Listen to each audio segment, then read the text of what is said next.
Μη μου λες να χορέψω στο ρυθμό σου.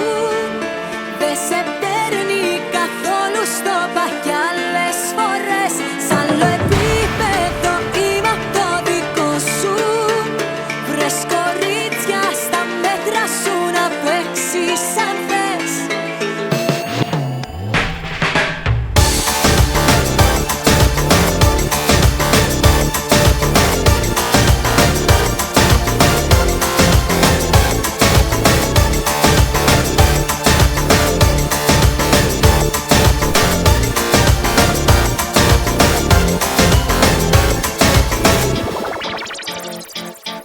Χωνό. Για χώσε. Και ποιος είναι στα μέτρα σου και σου τη δίνει ο Βιτίζελ, άλλος ένας καραφλός που πίνει κρεατίνη. Κανάς με στυλ μαρτίνι, κι άλλη κουστούμι. Τρίβω και εγώ τα χείλη μου και διαφημίζω ρούμι. Ο Σάκης που κλαις όταν στη σκηνή ανέβει. Κι ας σου μιλήσει λες πάλι καλά που ξέρει να χορεύει. Ή μήπως ο Νίνο, λέω τώρα. Για μαζέψου.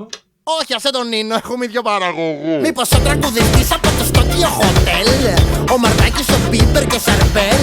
Δεν διαφωνώ, είναι κι αυτοί πολύ ωραίοι. Μα έχουμε μια διαφορά, εγώ δεν είμαι γκέι. Δεν έχω καμιά σχέση με τους αλφαβήτα γάμα. Χωνάτης τι θα με παρακαλάς, λες και κάνεις τάμα. Καμία σχέση με τους θυχύψη. Εκείνοι σε χορεύουνε στα κλαμπς, εγώ στο τάψι. Χόρεψε μωρό μου, χόρεψε μωρό μου. Χόρεψε μωρό μου, χόρεψε μωρό μου. Χόρεψε μωρό μου, χόρεψε μωρό μου. Χόρεψε μωρό μου, χόρεψε μωρό μου, χόρεψε μωρό μου, χόρεψε μωρό μου, χόρεψε μωρό μου, χόρεψε μωρό μου, το χορό μου. Μη μου λες να χορέψω στο ρυθμό σου.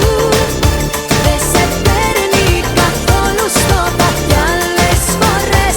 Σ' άλλο επίπεδο είμαι το δικό σου. Βρες κορίτσια στα μέτρα σου να παίξεις αν θες.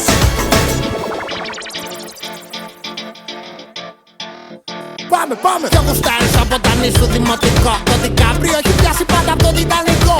Μήπως τον Τζόνι Ντεπ με το έξαλλο το μουσι. Που να έβλεπες παλιά πως ήτανε του τούσι. Μη γελάς, πλέον η μισή Ελλάς ακούει τους. Έχεις ακούσει κανένα ραπ από τον Τομ Κρούζ. Άλλα ονόματα από ωραίους, δεν μου έρχονται άλλα. Το David Beckham όταν με δει θα χάσει την μπάλα. Και μην τα γράφεις κάτω στο Facebook και στο MySpace. Αν έχεις κάτι να μου πεις πες στο face to face. Εδώ καμιά δεν μπορεί να φάει μόνο ένα σαν τα λέεις. Ένας εγώ και ένας ο Αλπατσίνο στο Scarface. Όσοι και να μαζευτούν εμένα δεν με τρώνε. Που το πατάμε το Σβαρτσενέγκερ και το Σταλόνε. Θα τους πάρω και θα ανάψουνε τσιγάρο Φίλιπ Μόρις. Στο χώρο μου θα χορέψει και ο Τζακ Νόρις. Χόρεψε μωρό μου, χόρεψε μωρό μου.